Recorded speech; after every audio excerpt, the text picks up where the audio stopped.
Question में हमारा next topic जो है रेंट पेड और पेएबल टू पार्टनर, दे भी दिया है या फिर देने वाला भी हो सकता है।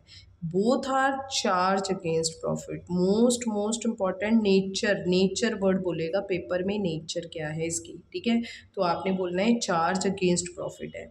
Charge against profit because rent is payable to partner for letting the firm use his property for personal use, ठीक है, बिजनेस यूज। तो यहाँ पे हम अपने पार्टनर की जो प्रॉपर्टी है वो पर्सनल यूज़ के लिए, सॉरी, हम अपनी फर्म के लिए यूज़ कर रहे हैं, फर्म के बिजनेस के लिए है, तो उसकी पर्सनल प्रॉपर्टी थी, वो अपना घर जैसे मर्जी यूज़ करे। पर हमने उसके घर के मान लो एक पार्टनर है, उसके पास 3 स्टोरीज रूम है, ठीक है ना, 3 मंजिला घर है, और हमने कहा यहाँ पे हम अपनी एक दुकान शुरू कर लेते हैं 4 जने मिलके, ठीक है। तो वो कहता कोई बात नहीं, कर लो, ठीक है ना, बीच में मैं भी अपना काम कर लूँगा, ठीक है, बीच में। तो यहाँ पे इन चारों ने मिलके प्रॉपर्टी ले ली है, दुकान ले ली है, काम करना शुरू कर दिया है। पर अब जब ना यहाँ पे इन चारों को हो गया लॉस, तो ये क्या कहेंगे कि सॉरी भाई, किराया तो दे नहीं सकते हम, ठीक है ना। तो यहाँ पे हमें क्योंकि लॉस हो गया है, ठीक है। तो यहाँ पे बच्चे आप ऐसे नहीं कह सकते कि हमें लॉस हो गया है तो हम इस साल नहीं देंगे, अगली बार दे देंगे, नेक्स्ट ईयर दे देंगे, ठीक है। तो वो क्या कहेगा बंदा कि चलो भाई मेरी प्रॉपर्टी खाली करो। अगर यहाँ पे आपने फर्म ने, पार्टनर को पता है कि मेरी जो लायबिलिटीज़ हैं वो अनलिमिटेड है, पैसा जाएगा, ठीक है ना, तो यहाँ पे मेरा किराया भी जाएगा, पर फर्म की भी कुछ रिस्पॉन्सिबिलिटीज़ हैं, कुछ जिम्मेवारियाँ बनती हैं, ठीक है। अगर वो पार्टनर ने हमें मुसीबत के टाइम पे अपने किराए पे दुकान दे दी है, कमरा दे दिया है, हमें कहीं पे बाहर अरेंज नहीं करना पड़ा, ठीक है ना, अदरवाइज कमरा लेने के लिए हमें ढूंढना पड़ता है, ये वो वटेवर, अगर उसने आपकी हेल्प की है तो फर्म का भी फर्ज बनता है, रिस्पॉन्सिबिलिटी बनती है कि फर्म टाइमली उस पर्टिकुलर पर्सन को क्या दे, किराया दे। तो रेंट में be paid during the year भी हो सकता है टू द पार्टनर, और it may have become due but not yet paid is still payable, ठीक है, पैसे दे भी सकते हैं और देने वाला भी हो सकता है। When it is paid payable debited to rent account, ठीक है ना, तो आपने डेबिट कर देना है, क्रेडिटर टू कैश अकाउंट, जैसे हम +1 में करते थे, ठीक है। किराया जो है, रेंट है, वो खर्चा है, डेबिट हो जाएगा, पैसे जा रहे हैं तो टू कैश हो जाएगी, पर अगर देने वाले हैं तो आउटस्टैंडिंग हो जाएगी। देखो ये क्या एंट्री बनेगी, व्हेन रेंट इज पेड, जब रेंट चला गया तो rent to cash, when payable rent to outstanding rent, ठीक है। और दोनों ही है तो खर्चे हैं ना, साल के आखिर में दोनों ही खर्चे किस में ट्रांसफर कर देने हैं, P&L अकाउंट में, क्योंकि ये क्या है, चार्ज है, ठीक है। जितने भी चार्ज हैं हमारे सिलेबस में, मैंने पहले ही बोला था, चार्ज बोलने वाले वर्ड 2 ही हैं, loan to the, sorry, interest on loan, ठीक है, और रेंट टू द पार्टनर, ठीक है। ये दोनों ही चार्ज अगेंस्ट प्रॉफिट का मतलब देने ही देने हैं, चाहे आपको प्रॉफिट हो रहा है चाहे लॉस हो रहा है। क्वेश्चन आ गया, अरुण एंड रमन 2 पार्टनर हैं, कैपिटल लगाइए, फिक्स्ड कैपिटल है 10 lakh 3 lakh. Raman has given his property on rent, Raman ने अपना किराए पे घर दे दिया 1 April at the month of 5000, ठीक है, 5000 रुपये महीना दे रही हैं, तो साल का कितना हो गया, 60,000। द फर्म पेड रेंट, 1 अप्रैल से फरवरी तक का रेंट तो दे दिया, ठीक है, मतलब हमने 11 महीने का रेंट दिया है इंटू 5000, ठीक है, तो कितना हो गया 55,000, ये तो हमने पे कर दिया। और कब किया है, 1 मार्च को, डेट हमारे क्वेश्चन में गिवन है, अगर पेपर में डेट मिसिंग करके आओगे, लिख के नहीं आओगे, तो 1/4 मार्क्स डिडक्ट हो जाएगा पेपर में, ठीक है। तो इसके मार्क्स होते हैं, तो यहाँ पे इस पर्टिकुलर फॉर्मेट के ही मार्क्स हैं, आपने जितनी भी जर्नल एंट्रीज पास करनी है फॉर्मेट बना के करनी है, और ठीक है ना, फॉर्मेट में सारी चीज़ें लिख के आनी है। देखो पहला क्या बन गया, रेंट टू बैंक, कितने पैसे दे दिए, 55। नेक्स्ट, अब देखो साल तो 31 मार्च को ख़त्म होगा, ठीक है, तो हमने 31 मार्च तक का भी देखना है। कहता है rent for the month of March was yet to be paid, वो भी देने वाला है, पेएबल में आ जाएगा, आउटस्टैंडिंग में आ जाएगा, ठीक है।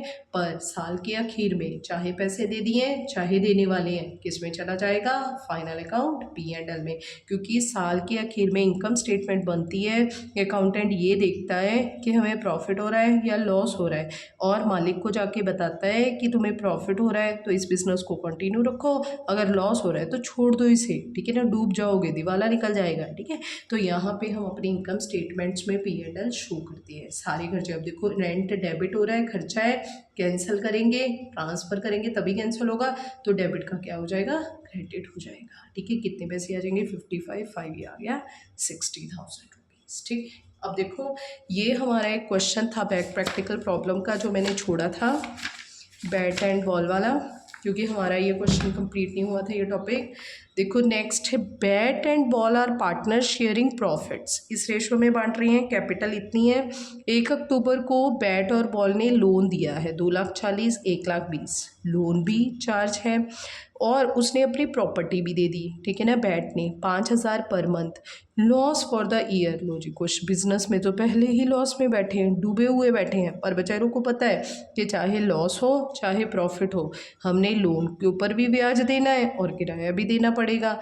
Before rent interest amounted to ₹9,000, show the distribution of profit and loss, ठीक है।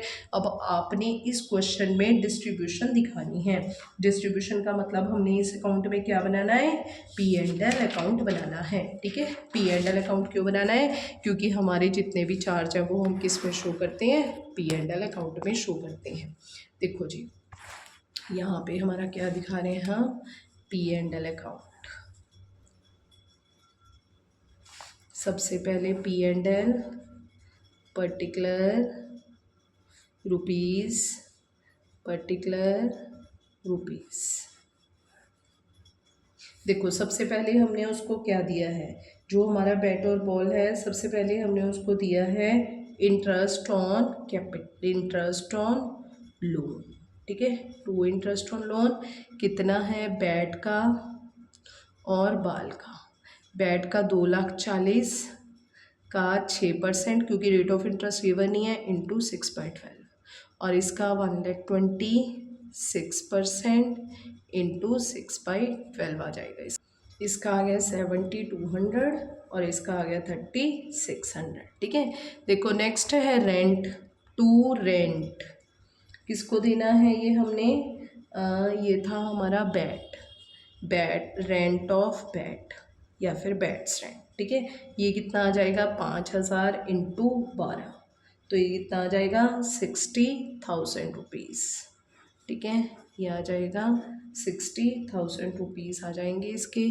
नेक्स्ट उसके बाद हमारे पास रेंट, अच्छा ये हमारा जो है लॉस आ गया भाई, लॉस, जो लॉस है ये भी हमें ट्रांसफ़र करना पड़ेगा टू, यहाँ पे लॉस सबसे पहले ट्रांसफ़र करना है, पर याद रखना है इसे नेट लॉस नहीं लिखना। लॉस कितना आ गया जी, 9,000 रुपीज़ का लॉस है। ये टोटल कितना आ गया है, 7,9,800, ठीक है। और ये 7,9,800 ये हमारे पास क्या आ गया है, हमारा अब निकल गया जी नेट लॉस 7,9,800। पर हमें तो पता है P&L अकाउंट में तो हम डिस्ट्रीब्यूशंस दिखाते ही नहीं, उसके लिए हमें अलग से अकाउंट बनाना पड़ेगा, P&L एप्रोप्रिएशन अकाउंट। बच्चे देखो जब तो हमारा चलता है पर्टिकुलर टॉपिक, उसको तो हम ऐसे चलाते हैं, ऐसे काम करते हैं एज़ पर द टॉपिक जिसमें वो अकाउंट आएगा। आगे जाके हमारा जो है वो मिक्स क्वेश्चन हो जाएंगे, लॉन्ग क्वेश्चंस, फिर इनको हम कोलैबोरेट कर देंगे, इकट्ठा कर देंगे। पर अभी आप कॉन्सेप्ट को क्लियर करो, मेन बात पेपर में कॉन्सेप्ट होती है, पेपर में क्वेश्चन मोल्ड होके आ जाता है, जब तक कॉन्सेप्ट क्लियर नहीं ना होगा आप क्वेश्चन को मोल्ड नहीं कर सकते अपने हिसाब से, ठीक है। तो कॉन्सेप्ट वेरीफाइड यहाँ पे होना बहुत ज़्यादा ज़रूरी है। टू नेट लॉस कितना आ गया, 7,9,800, 7,9,800, ठीक है।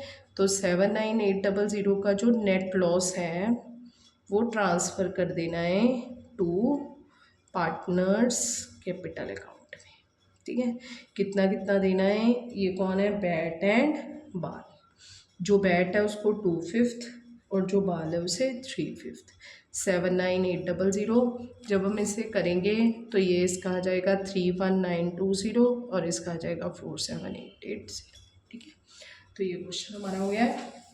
नेक्स्ट देखो, नेक्स्ट है अखिल, सुनील, पारवेश, ठीक है ना, परवेश, 3 पार्टनर हैं, रेशो है 3:1। Opening balance of loan Sunil account was 3 lakhs, ठीक है ना। तो ये इसका ओपनिंग बैलेंस वर्ड का मतलब क्या हुआ, ओपनिंग बैलेंस का मतलब जैसे कि यहाँ पे हमें दिखा रहा है कि इस साल दिया है, इस साल दिया है, हमने 6 महीने का लोन निकाला, ठीक है, 6 महीने का ब्याज निकाला, सॉरी, ठीक है। ओपनिंग बैलेंस का मतलब कि साल के शुरू में ही लोन दिया हुआ है, तो आप पूरे साल का लोन दोगे, ठीक है। अब देखो, इंटरेस्ट पेएबल एग्रीड है, 10% है। Interest was paid by cheque. Cheque का मतलब टू कैश तो लिखना ही नहीं किसी भी हाल में, बैंक वर्ड ही यूज़ करोगे, ठीक है। तो interest was paid by cheque up to February, फरवरी तक का तो आपने ब्याज दे दिया, मतलब कितने महीने का, 11 महीने का, ठीक है। पर अभी 1 महीने का येट टू बी पेड है। ये क्वेश्चन मैंने, ये थर्ड टाइम क्वेश्चन आया है, मैंने आपको ये क्वेश्चन करवा दिया है। आप सभी ने ये क्वेश्चन करना है, और जिसका भी ये क्वेश्चन हो जाएगा बढ़िया तरीके से करके मुझे एक थंब का साइन भेजना है करके, ठीक है। ओके देन, हम नेक्स्ट टॉपिक करते हैं।